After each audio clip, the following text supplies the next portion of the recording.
शंकराचार्यं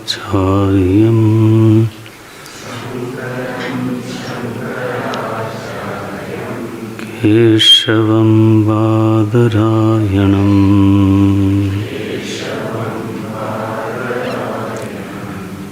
सूत्रभाष्यकृतौ वन्दे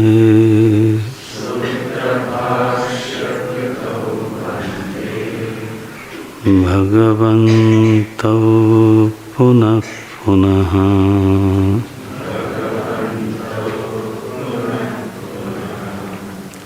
भगवन्तौ पुनः पुनः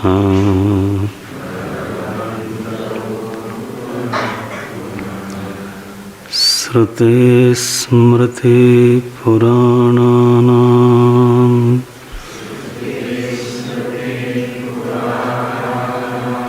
आलयं करुणालयं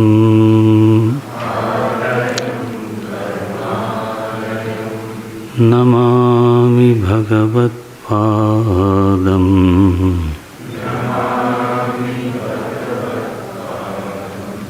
शंकरं लोकशंकरम्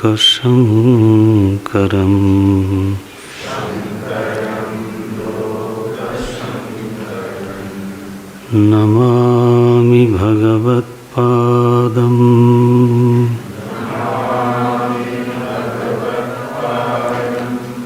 नमामि भगवत्पादम्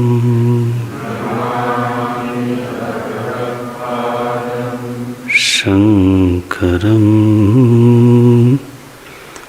लोकशंकरम्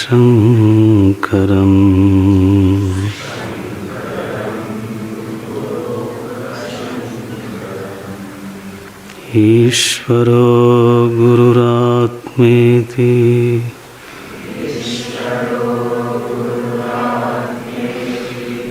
मूर्तिभेदविभागिने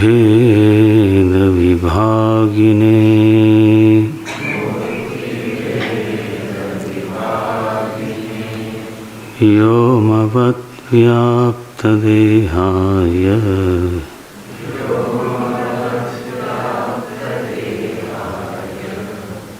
दक्षिणामूर्तये नमः।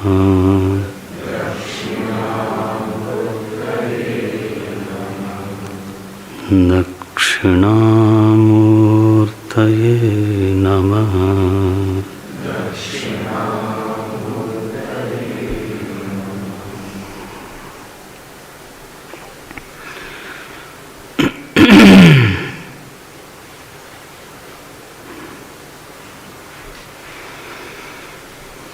नारायण नारायण नारायण नमस्कार।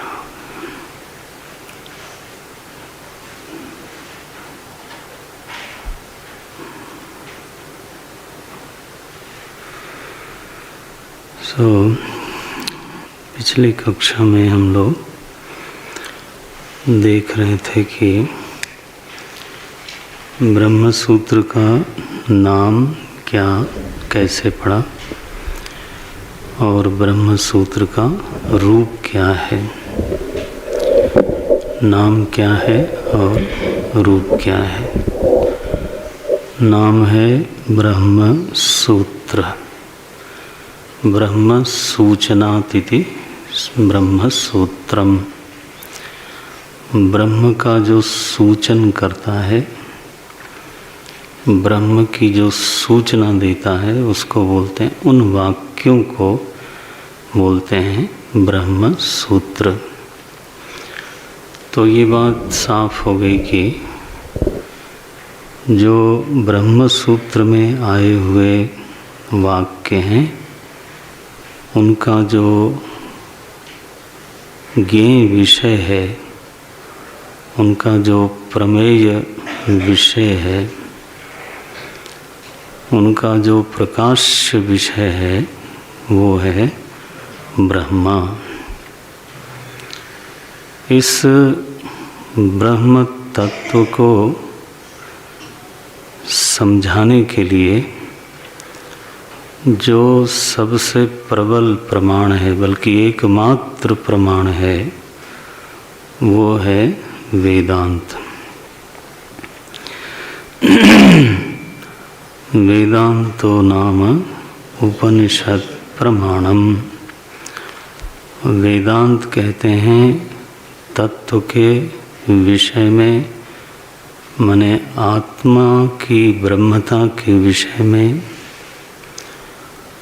जो प्रमाण है उसका नाम है वेदांत। प्रमा का एक लक्षण होता है, तो प्रमा है अबाधितम अनधिगतम असंदिग्धम स्मृति विलक्षणम प्रमा। सो अबाधितम और असंदिग्धम यह आप जानते ही हो। अनधिगतम शब्द पे मैं फिर से याद कराता हूँ, थोड़ा तेज रखें, पीछे हमारा वाला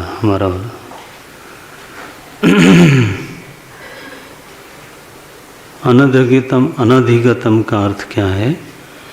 प्रमाणांतर से अनधिगत। जैसे रूप का ज्ञान नेत्र प्रमाण से भिन्न किसी भी प्रमाण से अधिगत नहीं होता, इसको बोलते हैं अनधिगतम। अनधिगतम साफ होना चाहिए, प्रमाणांतर से अनधिगत। यदि प्रमाणांतर से अधिगत हो जाए तो समस्या क्या है? नहीं, पीछे वाला कम थोड़ा करके हमारा वाला बढ़ाएं। क्या समस्या होगी? तब जो प्रमाण है ना वो अनुवादक होगा, तब वो प्रमाण नहीं होगा।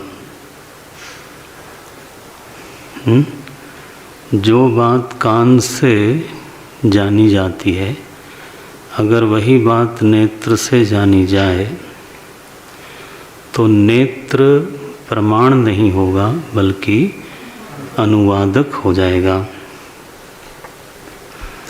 माने वो वही बात कर रहा है जो दूसरे प्रमाण भी करते हैं, तो दोनों ही एक तरह से अनुवादक हो जाएंगे।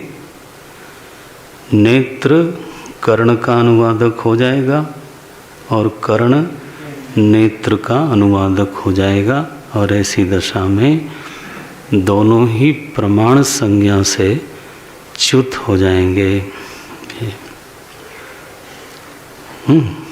ये इसलिए प्रमा का बहुत आवश्यक एक लक्षण है अनधिगतम। तो आत्मा की ब्रह्मता रूपी प्रमेय का जो प्रमाण है वो है वेदांत। उसका अभिप्राय है कि यह जो बोध है ना, ब्रह्मात्मैक्य बोध, यह वेदांत से इतर, वेदांतेतर,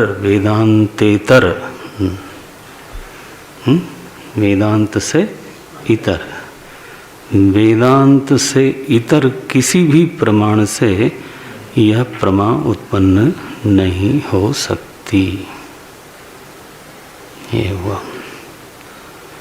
यदि यह उत्पन्न हो जाती तो वेदांत फिर प्रमाण नहीं कहलाता, तब वेदांत फिर अनुवादक कहलाता।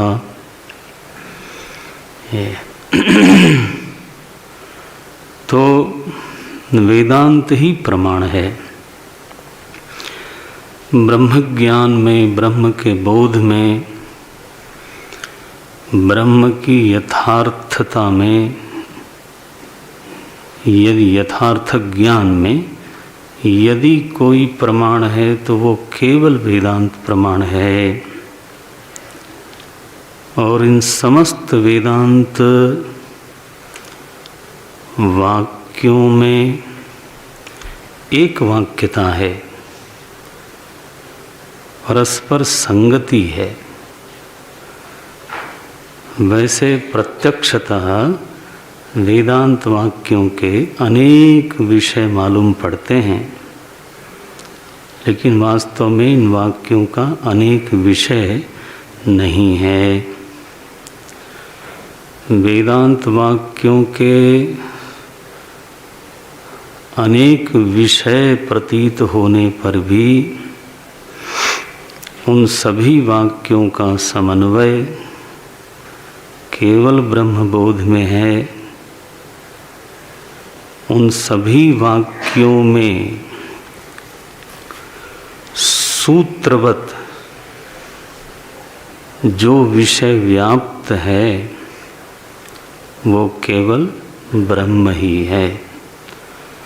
जैसे माला में अनेक प्रकार के पुष्प, अनेक रंग रूप के पुष्प देखने में आते हैं, आकार में छोटे बड़े होते हैं, रंग में अनेक होते हैं, स्पर्श में भी अनेक होते हैं। तो पुष्पों की अनेकता होने पर भी उन सभी पुष्पों में जो एक अनुगत सूत्र है ना, उसी के कारण पुष्पों की एक माला बनती है। पुष्पों को जो माला संज्ञा प्राप्त होती है वो इसीलिए प्राप्त होती है क्योंकि अनेक पुष्पों में कोई एक सूत्रवत अनुगत वस्तु है ना। तो ब्रह्म सूत्र का ये फिर अब दूसरा अर्थ हो रहा है। ब्रह्म सूत्र का अर्थ क्या बना कि वेदांत वाक्यानाम सूत्रवत यत् व्याप्तम तद ब्रह्म इति दर्शितम यस्मिन् ग्रंथे तत् ग्रंथमपि ब्रह्म सूत्रम इति उच्यते। ठीक है, देखो अर्थ में भेद ज़्यादा नहीं है, लेकिन अभिव्यक्ति में कहने में थोड़ा गौरव है। ब्रह्म को सूचित करने वाले वाक्यों को ब्रह्म सूत्र कहते हैं, एक अर्थ ये है। दूसरा अर्थ है कि समस्त वेदांत वाक्यों में वैचित्र्य होने पर भी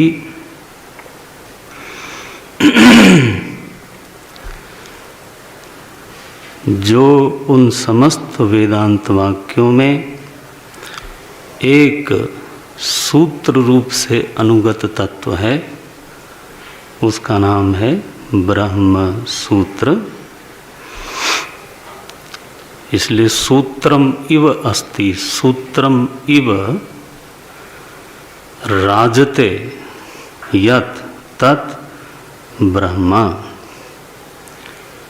कस्मिन् वेदांत वाक्येषु अनेकेषु विचित्रेषु विचित्रेषु अनेकेषु वेदांत वाक्येषु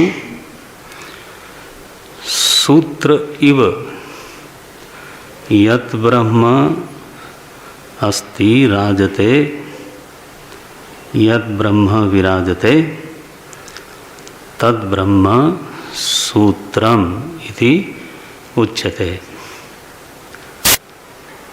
सूत्रस्थानी को ब्रह्म एव। इदं सत्यम यस्मिन् ग्रंथे दर्शितम,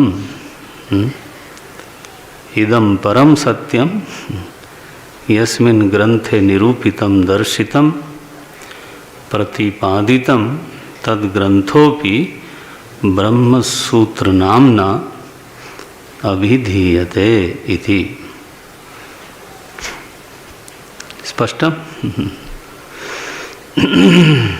ठीक है, तो ये ब्रह्म सूत्र इस नाम से जाना जाता है। लोगों ने कहा वेदांत वाक्य रूपी कुसुम की माला बनाने वाला ये ब्रह्म सूत्र ग्रंथ है। तो ये इसके नाम की महिमा है। इसमें हमने विवरण किया था कि एक व्युत्पत्ति अर्थ है सूत्र शब्द का और एक है पारिभाषिक अर्थ। अल्पाक्षरम असंदिग्धम सारवत विश्वतोमुखम हस्तोभम अनवद्यम च सूत्रम सूत्रविदो विदुः। तो इमं श्लोकम व्याख्यातम, इस श्लोक की तो व्याख्या हो चुकी है। तो ऐसे कुल 555 सूत्र हैं। अब रूप की बात कर रहा हूँ मैं, नाम से आगे हट के। कुल 555 सूत्र हैं और भगवान वेदव्यास, भगवान बादरायण ने ब्रह्म तत्व की प्रमा उत्पन्न कराने के लिए जिन विषयों को मीमांसा के लिए चुना, वो कुल विषय 191 हैं, 191। उन विषयों को सुविधा के लिए हम बोलते हैं अधिकरण। इसलिए ब्रह्म सूत्र नाम के ग्रंथ में 191 अधिकरण हैं और एक एक अधिकरण की व्याख्या में कहीं 10 सूत्रों का भगवान व्यास ने प्रणयन किया, कहीं 12, कहीं 15, तो 20 भी हैं। माने एक अधिकरण की व्याख्या के लिए जितने सूत्रों की आवश्यकता व्यास जी को लगी, उतने सूत्र उन्होंने एक अधिकरण के लिए रखा। उनकी कोई नियत संख्या नहीं है। 191 विषय को समझाने के लिए फिर उनमें विभाग किया गया और कुल मिलाकर के 4 विभाग बने, जिनको अध्याय कहा जाता है। पहले अध्याय का नाम है समन्वयाध्याय, दूसरे अध्याय का नाम है विरोध परिहाराध्याय, तीसरा अध्याय है साधनाध्याय और चौथा अध्याय है फलाध्याय। विषयों का 191 विषयों का 4 भागों में वर्गीकरण करने के बाद फिर से एक एक भाग का 4-4 विभाग किया गया, तो उनको पाद कहते हैं। तो एक अध्याय में 4 पाद हैं। इस दृष्टि से अध्यायों की संख्या 4, पादों की संख्या 16, अधिकरणों की संख्या 191, सूत्रों की संख्या 555। ये 4 बिंदु बने। अध्यायों की संख्या 4, पादों की संख्या 16, अधिकरण की संख्या 191 और सूत्रों की संख्या 555 हुए। ये ब्रह्म सूत्र का एक विग्रह है, अपरेंटली उसका एक रूप है। नाम हुआ तो रूप हुआ। जिसने इस नाम और रूप को प्रस्तुत किया, तो रचनाकार कौन है इसका? तो बोलते हैं कि भगवान वेदव्यास, कृष्ण द्वैपायन भगवान वेदव्यास। हमारे सारे संप्रदाय के आचार्यों ने एक मत से इस बात को स्वीकार किया है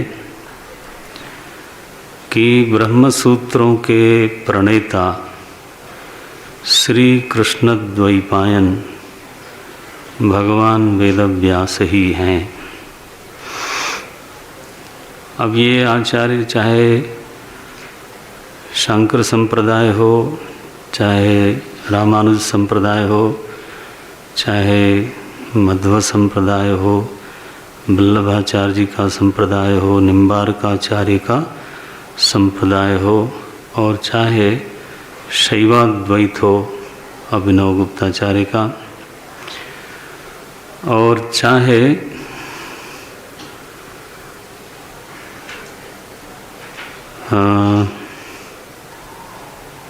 निम्बार्काचार्य हो गया, चैतन्य महाप्रभु वैसे निम्बार्काचार्य के ही मत में आते हैं, लेकिन उनके मत में बलदेव विद्याभूषण ने ब्रह्म सूत्र पर भाष्य लिखा अलग से। चाहे रामानंदाचार्य जी हो, तो ये 7वां नाम है रामानंदाचार्य जी, बल्कि 8वां कर लो। आनंद भाष्य ब्रह्म सूत्र पर उन्होंने जो भाष्य लिखा उसका नाम है आनंद भाष्य। ये रामानंदाचार्य जी वही हैं जिनको लोग कबीरदास जी का गुरु बोलते हैं। वैसे तो संप्रदाय में इस तरह की बात प्रसिद्ध नहीं है, लेकिन बचपन से हम लोगों ने यही पढ़ा किताबों में। गोस्वामी तुलसीदास जी जिस संप्रदाय में दीक्षित हुए वो संप्रदाय था रामानंदी संप्रदाय। अयोध्या और उस क्षेत्र में, मध्य प्रदेश क्षेत्र में रामानंद संप्रदाय का बहुत अधिक प्रभाव है। आजकल उसको क्या बोलते हैं? वैरागी संप्रदाय, वैरागी संत ऐसे बोलते हैं।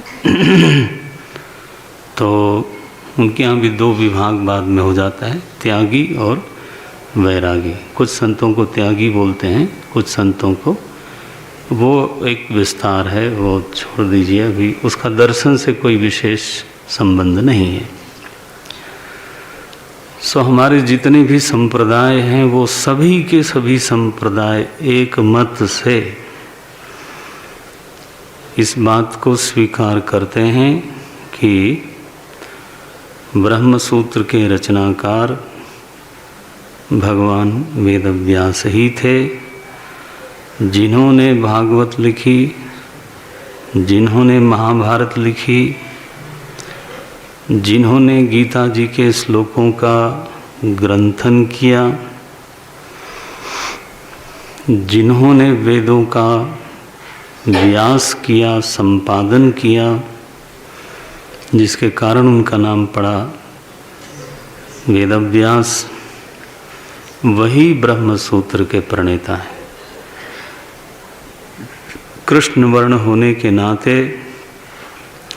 उनको कृष्ण बोलते थे और द्वीप पर जन्म लेने के कारण उनको द्वैपायन कहते थे। द्वैपायन माने द्वीप जिसका अयन था, घर था। महर्षि पराशर और सत्यवती के संसर्ग से तो उनका जन्म हुआ, द्वीप पर जन्म हुआ। द्वीप माने 2 नदियों के, नदी के 2 धाराओं के बीच में जो एक टापू गर्मियों में निकल आता है उसको बोलते हैं द्वीप। उसी पर जन्म हुआ, तो काले रंग के थे, तो नाम पड़ा कृष्ण द्वैपायन। वेद का व्यास करने के कारण नाम पड़ा वेद व्यास। और उन्होंने अपना निवास बनाया बदरी वन को, है ना, बद्रीनाथ के नाम से जो आज प्रसिद्ध है ना, बद्रीनारायण, बद्रीनाथ। वो पहले कहते हैं बेरों का वहाँ पर बहुत बड़ा जंगल रहा होगा, छोटी छोटी जंगली बेरों का जंगल रहा होगा, तो बदरी वन बोलते हैं। तो बदरी वन को निवास स्थान बनाने के कारण उनका एक नाम पड़ा बादरायण। बदरेः इति बादरः स एव अयनम तदेव अयनम यस्य। क्या नाम पड़ा? बादरायणम। ये बहुब्रीहि करेंगे। बादरम एव अयनम यस्य सह बादरायणः। भगवान वेदव्यास को, भगवान भाष्यकार को, भगवान वेदव्यास की ये जो छवि है ना, वो इष्ट थी, क्योंकि ये आचार्य की छवि थी। कृष्ण रंग को लेके क्या करना है, काला गोरा तो आदमी होता ही है, कुछ न कुछ तो होगा ही है। तो उसमें बहुत ज़्यादा रुचि नहीं थी। जन्म कहाँ हुआ इसमें कोई विशेष रुचि नहीं थी, द्वैपायन में भी कोई विशेष रुचि नहीं थी, और वेदांत के रसिक होने से वेद के व्यास में भी कोई बहुत ज़्यादा शायद रति रुचि न रही हो। इसलिए भगवान भाष्यकार जो नाम बार बार बोलते हैं इस भाष्य में अपने, वो है भगवान बादरायणः, ये ऐसे बोलते हैं। तो जो लोग संप्रदाय रहित हैं और पीएचडी प्रेमी हैं, दो तरह के अधिकारी होने चाहिए उसमें, पीएचडी से बहुत प्रेम हो और संप्रदाय से उच्छिष्ट हो,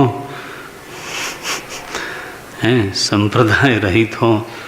तो उन्होंने कहा कि वेदव्यास अलग हैं और बादरायण अलग हैं, क्योंकि शंकराचार्य जी ने ब्रह्मसूत्र भाष्य में हैं तो वेदव्यास नाम का उल्लेख नहीं किया। तो उन्होंने चूंकि बार बार उल्लेख किया केवल बादरायण का, अरे इसलिए उल्लेख किया भाई कि वो तो आचार्य मूर्ति है, सारा लेखन तो वहीं बैठ के उन्होंने किया, सारे पुराणों का, यहाँ तक कि वेदों का व्यास भी उन्होंने वहीं बैठ के किया। जिस कृति से हम उनके चरणों में समर्पित होते हैं, उनके व्यक्तित्व का जो पहलू हमारे लिए आराध्य पहलू है, वो कोई द्वैपायन थोड़ो है, हैं? न कृष्ण है।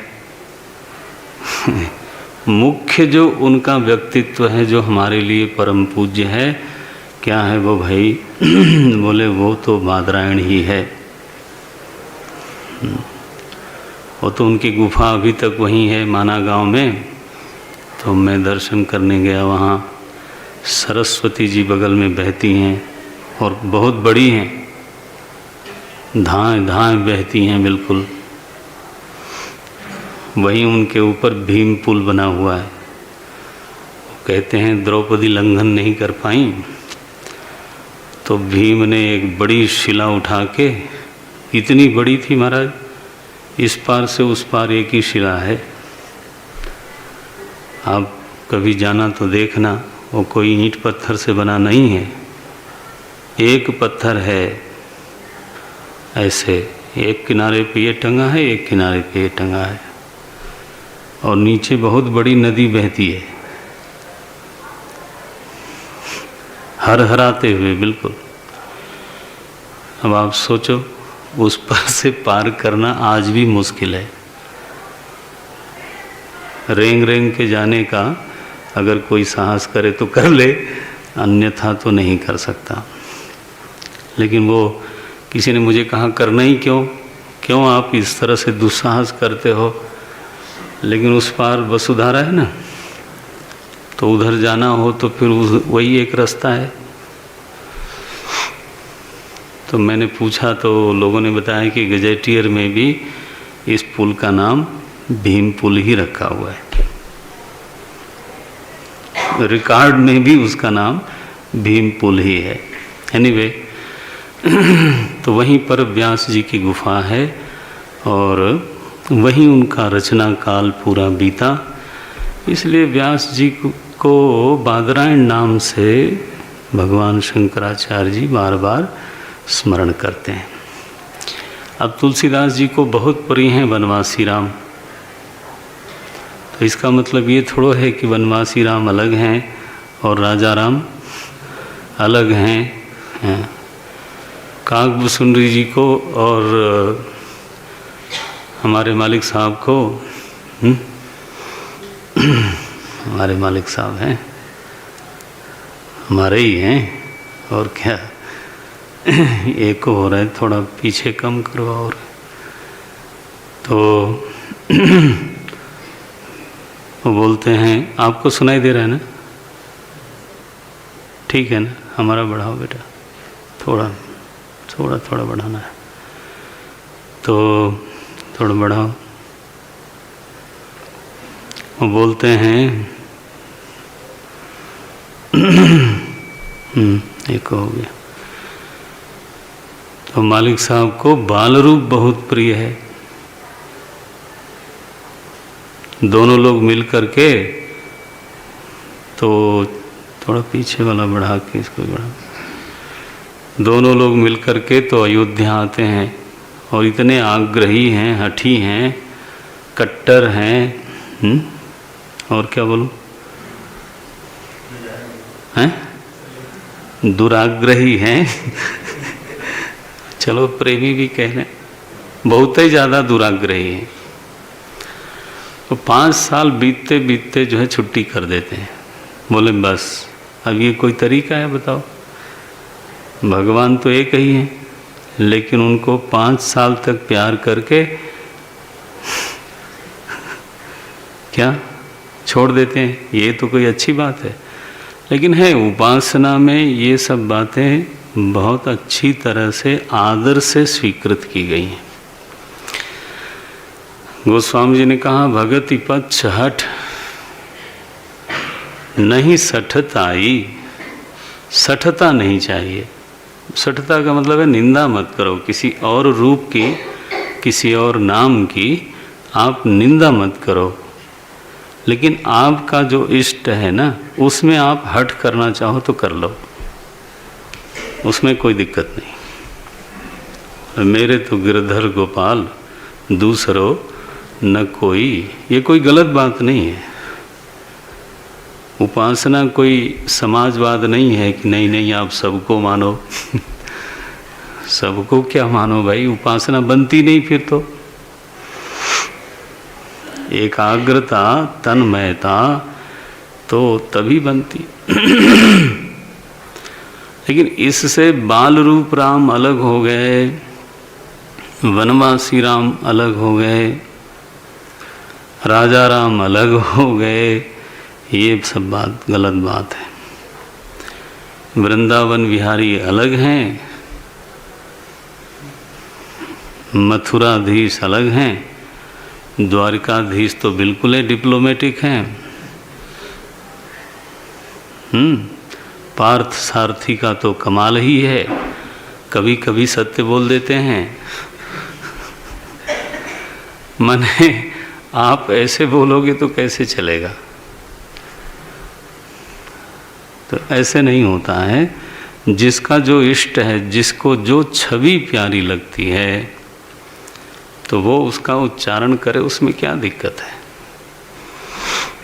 तो भगवान बादरायणः, ये हमारे संप्रदाय के सभी आचार्यों ने स्वीकृत किया है, वही इस ग्रंथ के प्रणेता हैं।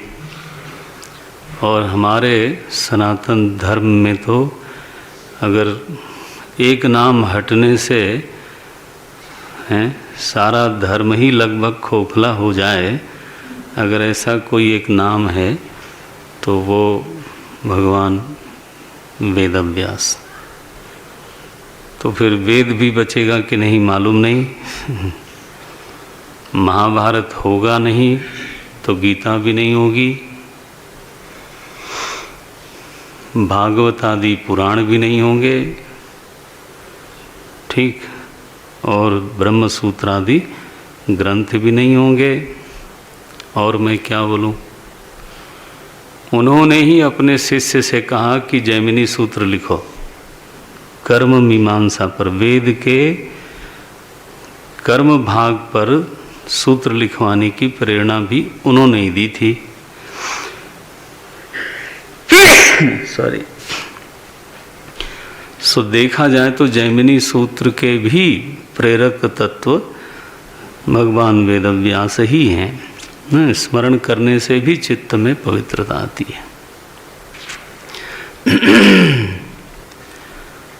तो जो ज्ञान कांड है उस पर उन्होंने कहा मैं स्वयं लिखूंगा। तो इस तरह से एक महान, बल्कि कहना चाहिए हमारे धर्म को विराटतम व्यक्तित्व कोई प्राप्त हुआ है आज तक, तो वो जो है भगवान वेदव्यास हुए। सच बात यही है। सभी आचार्यों ने फिर उन्हीं के ऊपर फिर टीका, भाष्य, टिप्पणियाँ लिखी। अगर उन्होंने न लिखा होता तो शंकर भाष्य फिर फिर अणुभाष्य कहाँ से आता, फिर पूर्ण प्रज्ञ भाष्य कहाँ से आता, फिर श्री भाष्य कहाँ से आता, आनंद भाष्य कहाँ से आता। ये सारे भाष्य तो फिर उनके बाद आते हैं ना। गीता जी पे भाष्य कहाँ से आता यदि उन्होंने न लिखा होता। श्रुतियों की अगर रक्षा न की होती, व्यास न किया होता, तो श्रुतियों पर भी भाष्य प्राप्त होता नहीं। जब भी ये विचार मन में आता है कि कितना बड़ा महामानव, मानव तो कहते नहीं हमारे आचार्य लोग, केशवम बादरायणम बोलते हैं।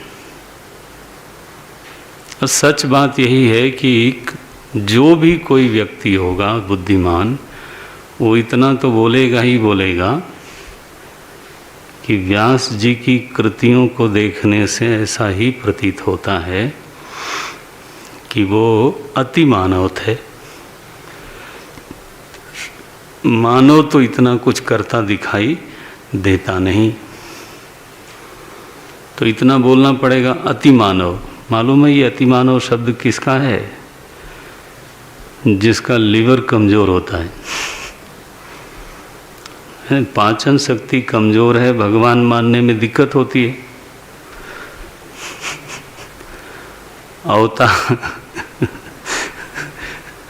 अवतार मानने में समस्या होती है।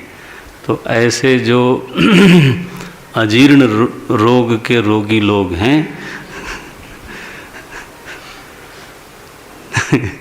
जिनका लीवर बहुत ही कमज़ोर है, पाचन शक्ति बेचारे दरिद्र हैं, तो उनको मानव शब्द जरूर बोलना है, ठीक है ना। और मानवोचित कर्म दिखाई नहीं देता तो क्या बोलें फिर? तो बोले अति मानव, महामानव, मूर्खाधिराज, चक्र चूड़ामणि, धूमकेतु।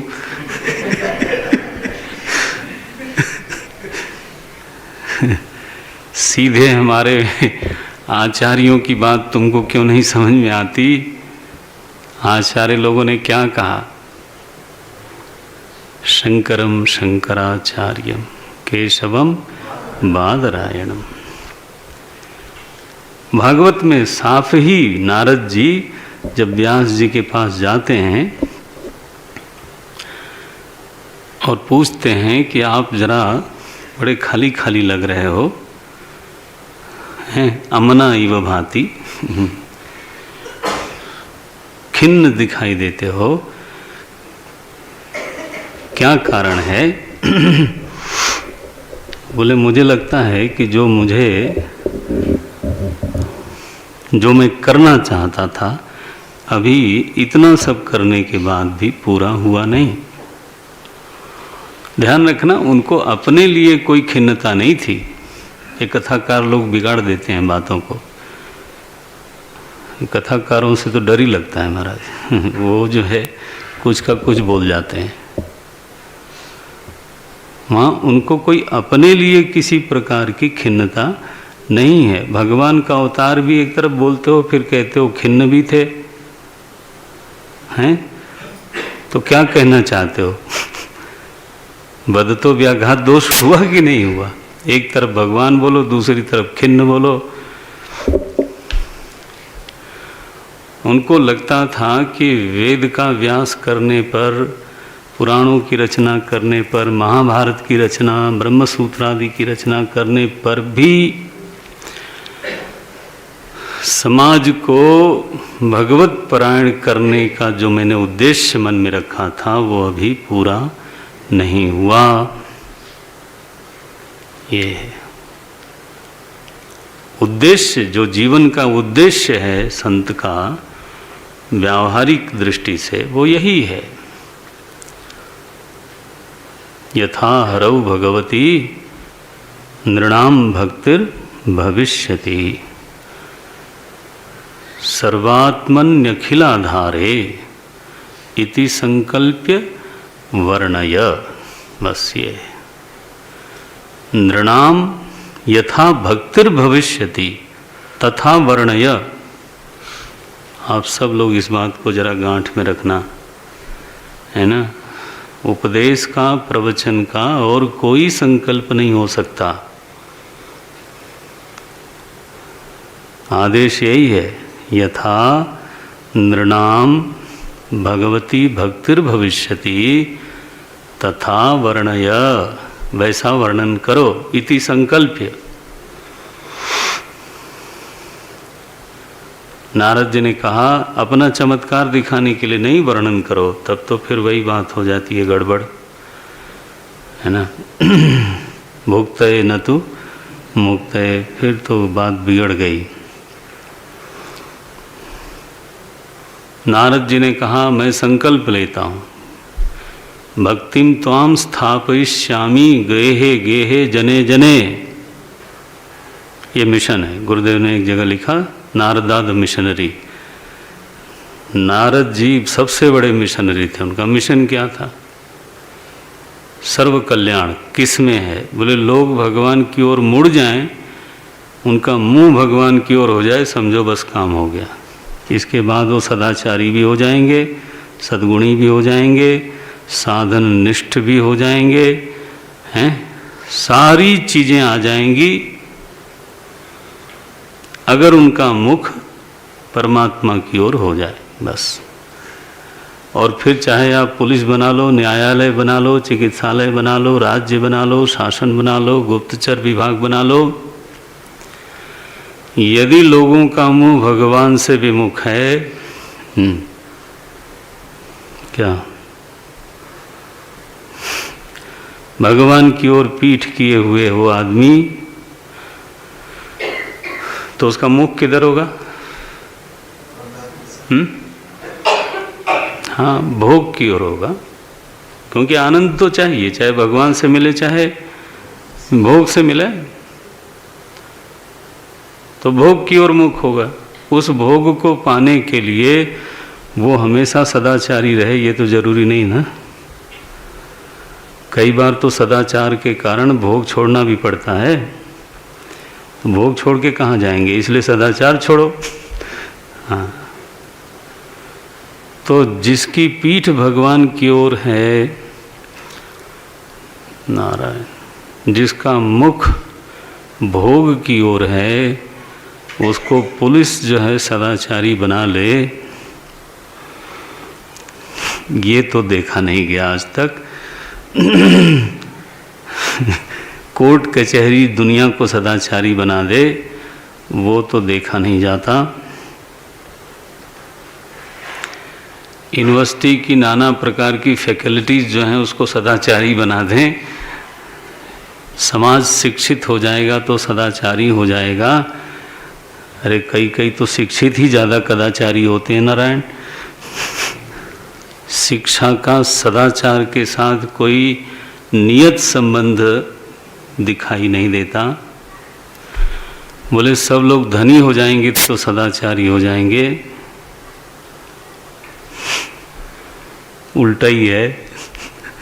गरीब बेचारा तो फिर भी है, क्यों तिवारी जी? वो कब से देख रहे थे, मेरा नाम न लिया। अब बस क्लास पूरी होने वाली है और अभी तक जो है हम आज पगड़ी बांध के आए, फिर भी नाम नहीं लिया। अनेक रूप आय तिवारी स्वामी ने नमः। तो नारायण, ध्यान रखना, ये आचार्यों का निचोड़ा हुआ सत्य है। आज नहीं तो कल मनुष्य सदाचारी, पवित्र, शांत, शमदमादि से युक्त हो ही जाएगा यदि वो परमात्मा के सन्मुख होए तो। ये तो it's a matter of time. उसकी कोशिश हमेशा यही रहती है कि बेहतर हो, बेहतर हो, बेहतर हो। और कोई ऐसी बात दिखाई नहीं देती जो मनुष्य को या समाज को इतना पवित्र करने वाली हो। न शिक्षा, न पुलिस, सबकी ज़रूरत है। मैं, आप ये न समझना कि मैं इसकी निंदा करता हूँ, लेकिन किसी में नियतत्व तो नहीं है। न पुलिस, न न्यायालय, न चिकित्सालय, न राज्य, न गुप्तचर विभाग, न शिक्षा, न संपत्ति। मनुष्य का परम निश्रेयस, बल्कि मैं कहूँगा अभ्युदय भी इसी बात में है कि वो सदा सर्वदा परमात्मा की ओर सन्मुख रहे। सन्मुख हो ही जीव मोहि जबहि, जन्म कोटि अघ नासहि तबहि। ये परमात्मा की जीव की परमात्मा के सन्मुखता जो है ना, ये परम निश्रेयस समझो आप। निचोड़ है हमारे सारे सिद्ध संतों का ये निर्णय है। तस्मात् केनाप्युपायेन मनः कृष्णे निवेशयेत्। लोग इसको कई बार इतनी गहराई से नहीं लेते। नारद जी ने कहा जब सबके कल्याण का मार्ग यही है तो अब मेरा मिशन भी यही है। हे भक्ति, आपकी मैं प्रतिष्ठा करूंगा, मेरी आखिरी सांस तक का मिशन यही है। भक्ति त्वाम स्थापयिष्यामि गेहे गेहे जने जने। घर घर में मैं आपको प्रतिष्ठित करूंगा और घर में जो लोग हैं उनके एक एक आदमी के दिल में बैठाऊंगा आपको। ये देखो, तो महाराज इस काम के लिए कई बार तो लड़वा देते थे। कोई बहुत मतवाला हो रहा हो जाके उसको कोई समाचार सुनाना, तुम्हारे लिए आ गया है, अवतार हो गया है, समझ ले। अब कंस को बता दिया महाराज, वो सोते जागते बस मन कृष्ण निवेशयत हो गया कि नहीं बताओ।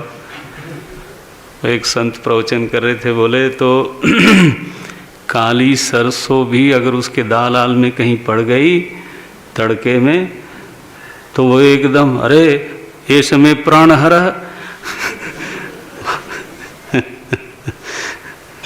कृष्ण कृष्ण से इतना उसका हो गया, काला रंग देख करके उसकी हालत खराब होती थी। ये कर दिया। तो ये तो उद्धारक है ना नारद जी, इतनी स्मृति प्रगाढ़ बना दी उसकी।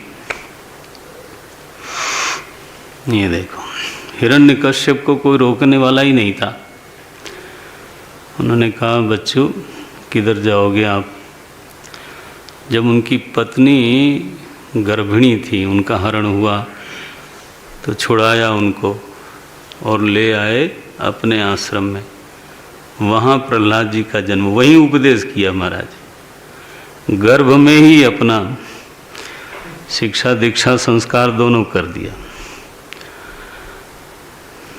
बाप को बेटे ने रोका और तो कोई रोक ही नहीं सकता था। वो तो कहता था ईश्वरो हम, मेरे नाम से हवन करो। हिरण्यकश्यपाय स्वाहा इदम नमः। सुबह सुबह अग्निहोत्र करो, मेरे नाम से बोलो आहुति दो। सब लोग मेरा कर दें, मेरा भाग दें यज्ञ में, कोई उसका अवरोधक नहीं सिवाय बेटे के। क्या मजेदार है। दुनिया को चुप कराना, बेटे खुद तो खुद जो है वो अपने साथियों से भी कीर्तन करवाता था बैठा के। प्रहलाद गुरुकुल में, गुरु लोग भी बड़े विचित्र थे, शुंड मुशुंड नाम था। नाम भी कोई अच्छा खोजा होता शुक्राचार्य जी ने। एनीवे, सन्मुखता चाहिए। तो व्यास जी को ये लगा नहीं कि ये काम हो गया, जो मैं चाहता था वो काम हो गया। ये थोड़ी खिन्नता थी। नारद जी उस समय आए, उन्होंने वहाँ पढ़ना, आप वहाँ क्या कहा उनको, आप तो स्वयं परमात्मा के अवतार हो, ये तुमको मनुष्य मानने का क्या अधिकार है जब ग्रंथों में सीधे ही लिखा है क्या, केशवम बादरायणम। तुम काहे को एक भारी भरकम गठरी शब्द लेके आते हो, महामानव और अति मानव और कुछ बनाना हो तो बना दो, मानव जरूर लगाना है।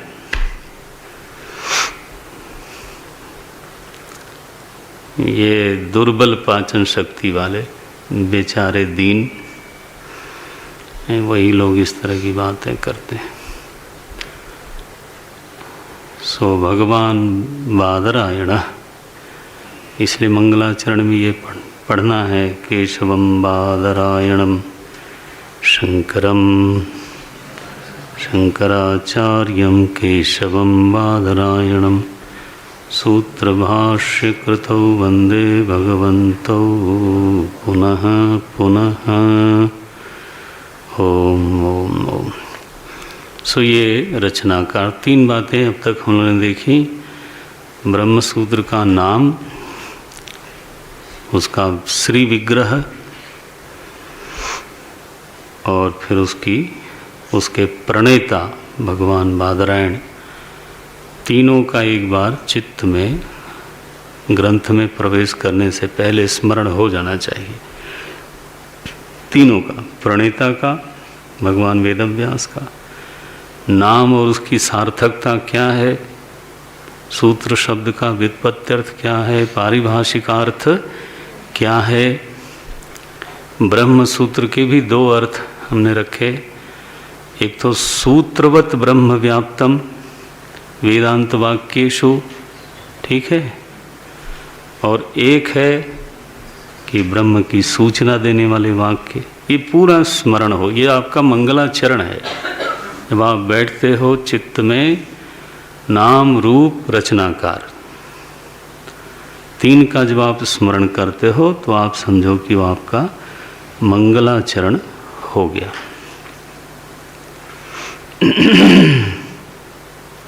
याद रखें, ये जब आप स्वतंत्र पढ़ते हो ना अकेले, अभी तो श्रवण काल में तो हम करेंगे ही करेंगे, जब अकेले जब पढ़ते हो तब भी ऐसा होना चाहिए।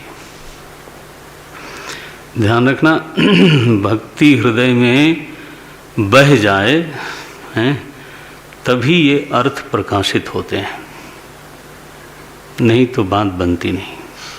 इसलिए ऐसा कोई उपाय होना चाहिए कि बुद्धि तो सजग तीक्ष्ण एकाग्र रहे ही रहे, लेकिन उससे भी बढ़ करके हमारा जो हृदय है वो अध्ययन अथवा श्रवण अथवा अध्यापन करने के पहले थोड़ा द्रवित हो जाए, उसमें थोड़ा प्रहवी भाव, पिघला पिघलापन होना चाहिए। वो तभी होता है जब श्रद्धेय की स्मृति होती है, तभी होती है। इसलिए हर बार एक तरह जीवन का नियम बना लो, कुछ ऐसा हमारे लिए जिसको बोलते हैं प्रातः स्मरणीय, तो कुछ ऐसे लोगों का नाम रूप हमारे सामने होना चाहिए जिनको स्मरण करने से चित्त द्रवावस्था में जावे, पिघले, वो जरूरी है। ईश्वर की स्मृति हो। सो क्यों बिसरे जिन सब कुछ दीना, जिसने सब दिया वो क्यों भूल जाता है भाई, वो नानक जी बोलते हैं, सो क्यों बिसरे जिन सब कुछ दीन्हा। अच्छा, अब ग्रंथ में प्रवेश करेंगे हल्का सा। इतना समय लग जाएगा ऐसा मैं सोचा नहीं था। तो ब्रह्म सूत्रों में प्रवेश करने के पहले भगवान वेदव्यास ने एक बहुत प्रौढ़ भाष्य लिखा है। उस भाष्य को लोग बोलते हैं अध्यास भाष्य। ये वेदांत के जो विद्वान लोग हैं, वेदांत के जो प्रौढ़ जिज्ञासु हैं, रसिक हैं, वो अध्यास भाष्य उनके लिए एक बिल्कुल अमृत है। वो बार बार इसका आस्वादन करते हैं, रमते हैं इसमें। माने ब्रह्म सूत्र में जाने के पहले ही जो भाष्यकार ने ये एक चीज़ हमारे को दे दी, अध्यास भाष्य, ये अद्भुत है, रसमालयम है प्रौढ़ विद्वानों के लिए। गोस्वामी जी का तो यही था ना कि जो विद्वानों को प्रिय नहीं है वो बेकार है। रामचरितमानस में ऐसे लिखा उन्होंने, जो प्रबंध नहीं बुध आदरहीं, सो श्रम वृथा बाल कवि करहीं। ये कह दिया उन्होंने। एक तो उन कवियों को कहा ये बच्चे हैं, बाल कवि हैं, चलो बाल कवि ही सही। बोले नहीं ये श्रम करते हैं, बोले चलो श्रम ही सही। बोले नहीं वृथा करते हैं।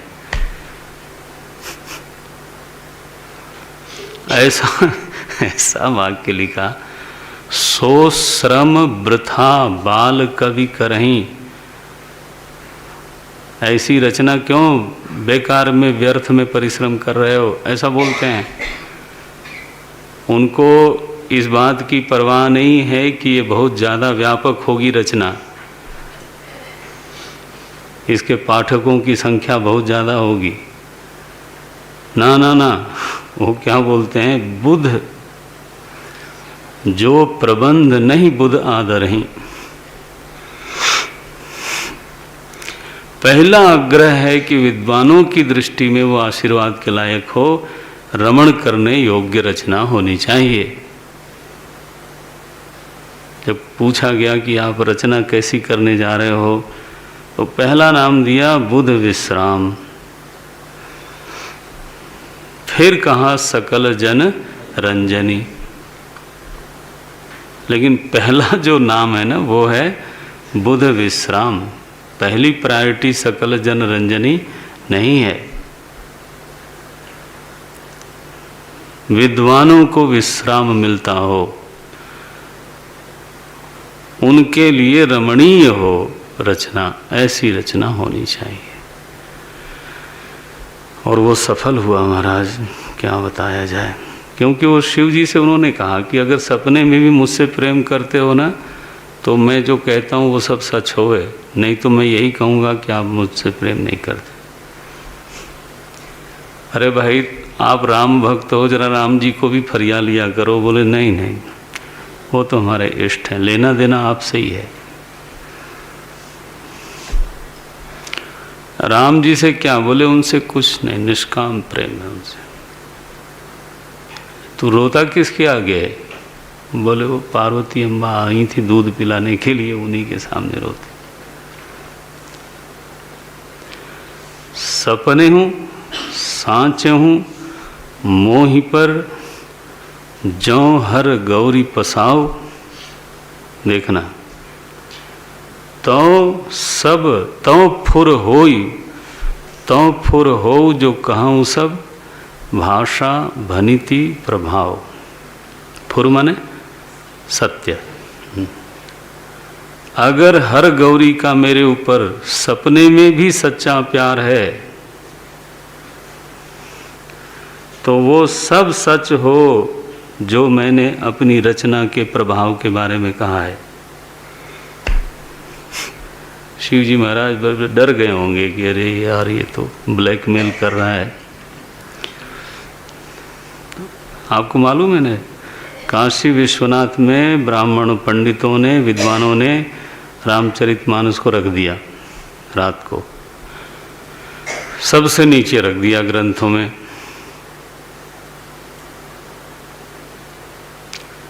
सुबह खोला पट तो कहते हैं ऊपर मिली वो, और उस पर हस्ताक्षर था सत्यम शिवम सुंदरम। मालिक साहब ने रचना करवाई थी, शंभु प्रसाद सुमति ही हुलसी रामचरितमानस कवि। ये ब्रह्म सूत्र में मानस कहाँ से घुसा चला आ रहा है तिवारी जी, हैं? ये अनधिकार चेष्टा हो रही है। इतना बड़ा ग्रंथ ब्रह्म सूत्र है, और उसमें ये आपकी अवधी भाषा में लिखा हुआ देहाती ग्रंथ, ये कहाँ घुसा वो मेरी जान है भाई वो। आप क्या समझते हो? अध्यात्म का कख गग हमने उसी से सीखा है, तो वो तो ऐसे ही बहता रहता है, व्याप्ति है वो। वो कहीं भी सच है, मांडुक्य में भी सच है, ब्रह्म सूत्र में भी सच है। तो प्रौढ़ जन के लिए बहुत सुखद भाष्य है ये अध्यास भाष्य। एक एक पंक्ति इसकी अमृत है, क्या बताएं। पहला ही शब्द युष्मत बोलते हैं, युष्मत से शुरू किया। युष्मत अस्मत् प्रत्यय गोचर यो हो। एक दो लाइन पढ़ देता हूँ, प्रवेश तो कल ही देखना पड़ेगा। युष्मत् अस्मत् प्रत्यय गोचर यो हो विषय विषयिणो हो तमः प्रकाशवत् विरुद्ध स्वभावयो हो इतरेतर भावानुपपत्तौ सिद्धायाम तद्धर्माणाम अपि सुतराम इतरेतर भावानुपपत्ति इति अतः अस्मत् प्रत्यय गोचरे विषयिणी। इसीलिए मैं अपनी किताब ले आया जनाब, बार बार पलटना नहीं पड़ता। नहीं, इसीलिए नहीं लाया, और भी कुछ बातें हैं इसलिए लाना पड़ा। मुझे लगा मैं दो चार पंक्ति आज पढ़ाऊँगा। इति अतः अस्मत् प्रत्यय गोचरे विषयिणी चिदात्मके युष्मत् प्रत्यय गोचरस्य विषयस्य तद्धर्माणां च अध्यासः तद्विपर्ययेण विषयिणः तद्धर्माणां च विषये अध्यासः मिथ्या इति भवितुम युक्तम। अपना ग्रंथ देखे रहना। तथापि अन्योन्यस्मिन् अन्योन्यात्मकताम् अन्योन्य धर्मांश्च अध्यस्य इतरेतर अविवेकेन अत्यंत विविक्तयोः धर्मधर्मिणोः मिथ्याज्ञान निमित्तः सत्यानृते मिथुनी कृत्य अहमिदं मम इदम् इति नैसर्गिकोऽयं लोकव्यवहारः। लोकव्यवहारः आह कोयम अध्यासो नाम इति उच्यते। स्मृतिरूपः परत्र पूर्वदृष्टावभासः तम केचित् अन्यत्र अन्यधर्माध्यासः इति वदन्ति। केचित्तो यत्र यत् अध्यासः तद्विवेक अग्रह। ये ध्यान रखना, आग्रह न पढ़ना कभी। यत्र यद अध्यासः तद विवेक अग्रह। विवेक अग्रह निबंधनः भ्रमः इति। अन्येतु यत्र यद अध्यासः तस्यैव विपरीत धर्मकत्व कल्पनाम आचक्षते इति सर्वथापि तु अन्यस्य अन्य धर्मावभासतां न व्यभिचरति तथा च लोके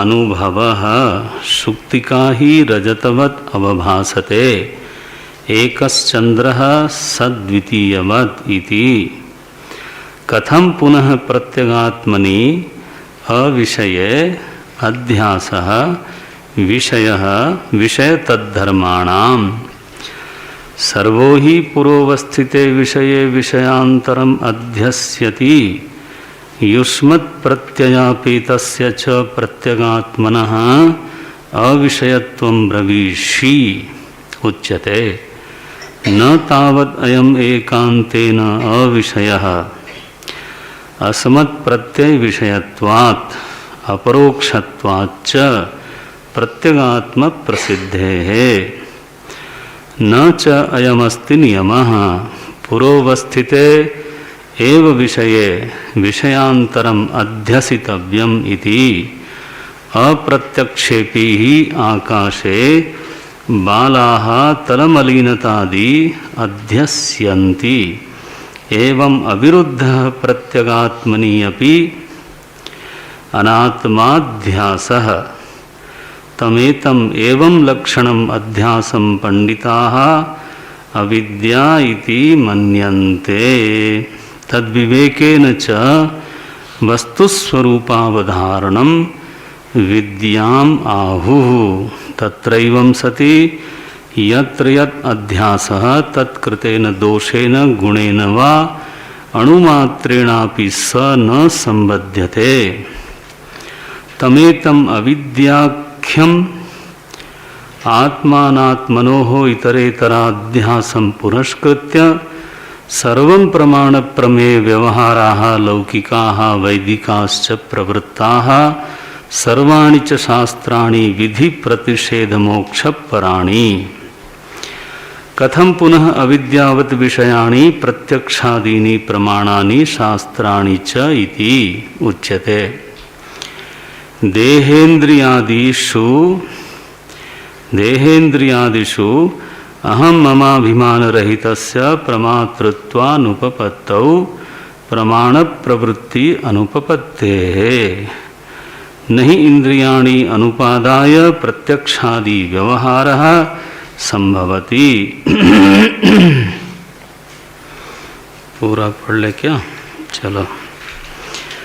न च अधिष्ठानम् अंतरेण इंद्रियाणां व्यवहारः संभवति न च अनध्यस्तात्मभावेन देहेन कश्चित् व्यापूर्यते न च एतस्मिन् सर्वस्मिन् असति, ध्यान रखना, न च एतस्मिन् सर्वस्मिन् असति असंगस्य आत्मनः प्रमातृत्वम् उपपद्यते न च संधि तोड़ते जाना जहाँ मैं दिखा देता हूँ।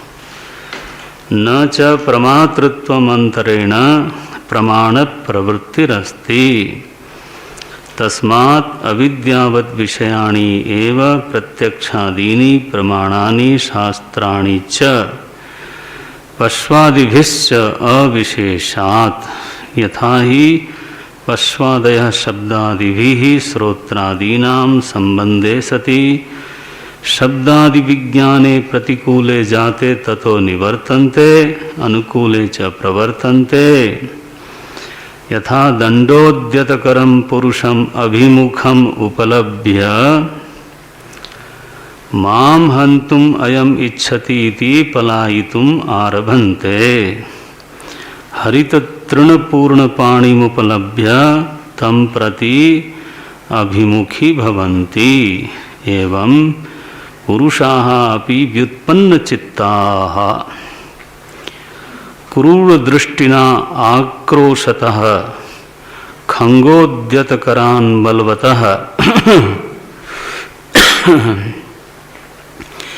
उपलभ्य ततो निवर्तन्ते तद्विपरीतान् प्रति प्रवर्तन्ते। अतः समानः पश्वादिभिः पुरुषाणां प्रमाण प्रमेय व्यवहारः। पश्वादीनां च प्रसिद्धः अविवेकपुरस्सरः प्रत्यक्षादि व्यवहारः। तत्सामान्यदर्शनात् अव्युत्पत्तिमतामपि पुरुषाणां प्रत्यक्षादि व्यवहारः तत्कालः समानः इति निश्चीयते। शास्त्रीये तु व्यवहारे यद्यपि बुद्धिपूर्वकारी न अविदित्वा आत्मनः परलोक संबंधम अधिक्रियते तथापि न वेदांत वेद्यम असनायादि अतीतम अपेत ब्रह्म क्षत्रादि भेदम असंसारी आत्मतत्वम अधिकारे अपेक्षते। अनुपयोगात अधिकार विरोधाच्च प्राक्च तथा भूतात्म विज्ञानात् प्रवर्तमानं शास्त्रम अविद्यावत् विषयत्वं नाति वर्तते। तथा ही ब्राह्मणो यजेत इत्यादीनि शास्त्राणि आत्मनि वर्णाश्रम वयोवस्थादि विशेष अध्यास समाश्रित्य प्रवर्तन्ते। अध्यासो नाम अतस्मिन् तद्बुद्धिः इति अवोचाम। तद्यथा पुत्रभार्यादिषु विकलेषु सकलेषु वा अहमेव विकलः सकलो वा इति बाह्यधर्मान् आत्मनि अध्यस्यति तथा देहधर्मान् देहेन्द्र तथा देहधर्मान् स्थूलोऽहं कृशोऽहं गौरोऽहं तिष्ठामि गच्छामि लङ्घयामि चेति तथा इन्द्रियधर्मान् मूकः काणः क्लीवः बधिरः अंधोऽहमिति तथा अंतःकरणधर्मान् कामसंकल्प विचिकित्सा अध्यवसायादीन् एवं अहम प्रत्ययनम अशेषेषु अप्रचार साक्षिणी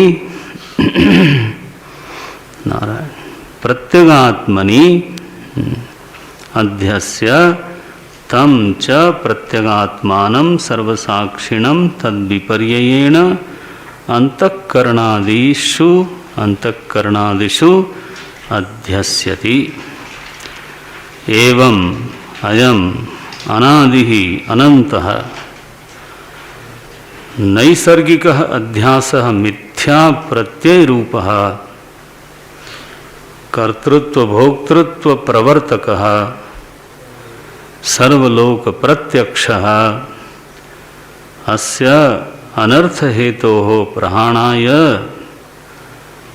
आत्मैकत्व विद्याम विद्यापन नहीं विद्या बस अनुनासिक नहीं आत्मैकत्व विद्या प्रतिपत्तये सर्वे वेदांताः आरभ्यन्ते।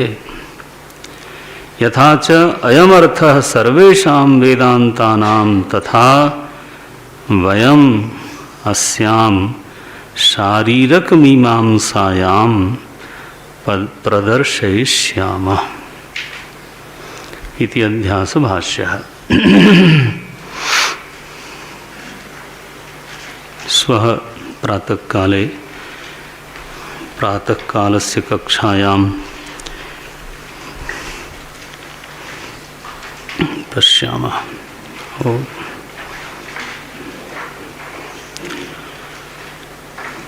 ॐ पूर्णमदः पूर्णमिदं पूर्णात् पूर्णमुदच्यते पूर्णस्य पूर्णमादाय पूर्णमेवावशिष्यते।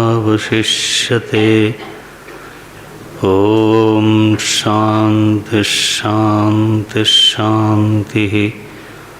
हरिः ॐ श्री गुरुभ्यो नमः। हरिः ॐ।